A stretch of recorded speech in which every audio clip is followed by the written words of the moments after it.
At the initial press conference, I guess when Coach Jones and Coach Ellerson were introduced out at the Bell Helicopter Center, Coach Ellerson was talking about how you guys are going to have very physical, hard practices right up to the bowl game. But I heard a comment the other day that football practice might be the easiest thing you guys do on your daily basis. Is that true? I wouldn't say it's the easiest thing we do. It's a different kind of thing we go through. You know, mentally we are mentally driven down each and every day. You know, 20 credit hours a semester. You know, 22 credit hours a semester. You know, being up from 6:30 till, you know, going into 2:30 and then right into practice at 3:30 to 5:30, and then we got, you know, a minimum of, you know, supposed to be 2 hours per, you know, studying per class, which it just doesn't fit into the schedule. So you have to kind of be efficient with your time, and you know, football to me is the funnest part of my day. I love the sport. There's nothing I would rather do in my free time than play football, but it's definitely not easy. You know, practices are efficient, and they're very you know, crisp. They've got to be a certain way in order to get what we need to get done in the amount of time Coach E has us get the things we need to get done. So, but they're a lot of fun. Is that efficiency and intensity part of why your defense is able to be successful, even though you really have a pretty small front? I think Mike Gann is the only one listed over 250. Probably right. Yeah, and you would think that at somewhere along the line, offensive lines are always going to be bigger, but you guys still get it done. Does that carry over, that military training with the intensity and the efficiency that you have that makes you overcome the obstacles? You have a bigger size disadvantage than every defensive line around, right?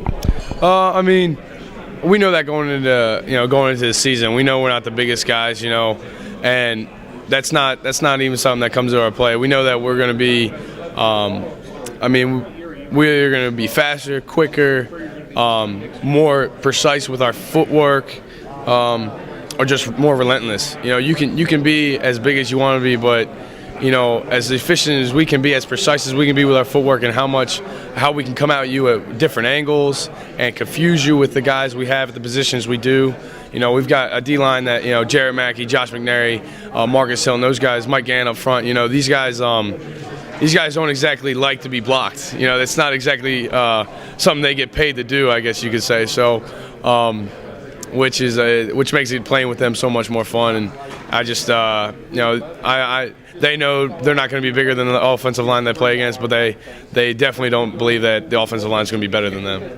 Coach Ellerson has said a couple times this week, he's referred to how football is often used as sort of a metaphor for combat.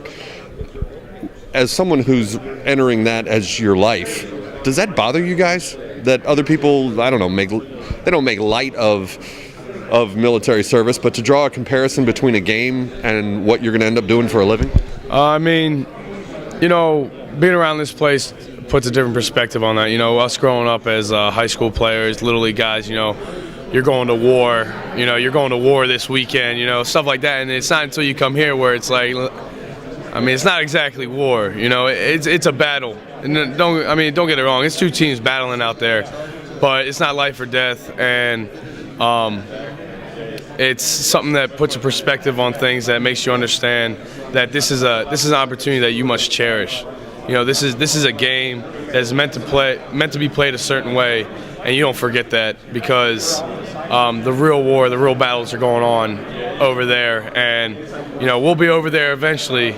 But right now, we need to enjoy what we're doing and battle on this gridiron, so those guys over there can watch us and, you know, be proud of their team, their Army team. All right, speaking of the battle on the gridiron tomorrow, both teams have a big, strong running back in the 230, 235 range. Obviously, they're running different schemes. They're running out of very different formations. But when you look at Zach Line on film, and then when you see Jared Hassin every day in practice and in games, what are the biggest differences in them as runners outside of the particular plays they're running? I say the biggest thing is SMU's running back is a very patient guy. You know, he runs straight downhill. He's not a guy that's gonna try to change his style to what the defense is being presented. He knows what he wants to do with the ball when he gets it in his hands.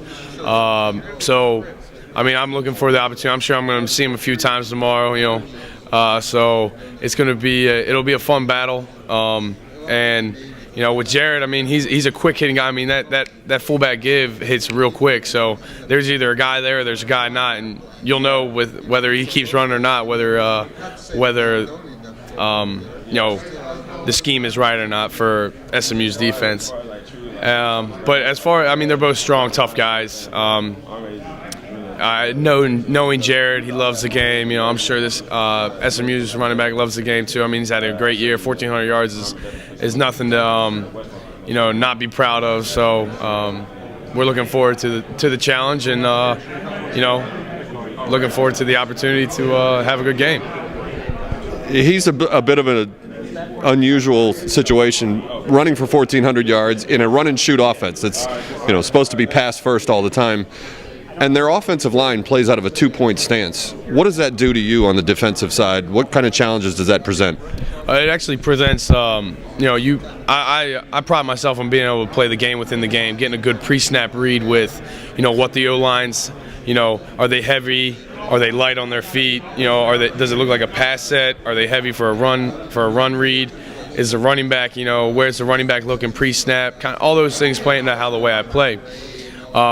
These guys, they're all in two-point stances, which is usually a pass set kind of deal. The biggest thing with that is it's just going to have to come down to whether or not we can get a feel for how they're trying to attack us. Are they setting up the pass for the run? Are they setting up the run for the pass type deal? And just being able to get that first step on them before they get that first step on us. I was going to ask, Zach Line has run for, I think you said 1,400 yards. Their quarterback has thrown almost 30 touchdowns. What do you expect them to do to attack your defense when they study your defense on film? Do you expect them to come out throwing or try to hammer the run? I expect them to come out throwing. They run a Hawaii type style offense. Coach Jones is not pretty familiar with that style, and Hawaii had a pretty successful attack in the beginning of the game, passing the ball on us until we settled down and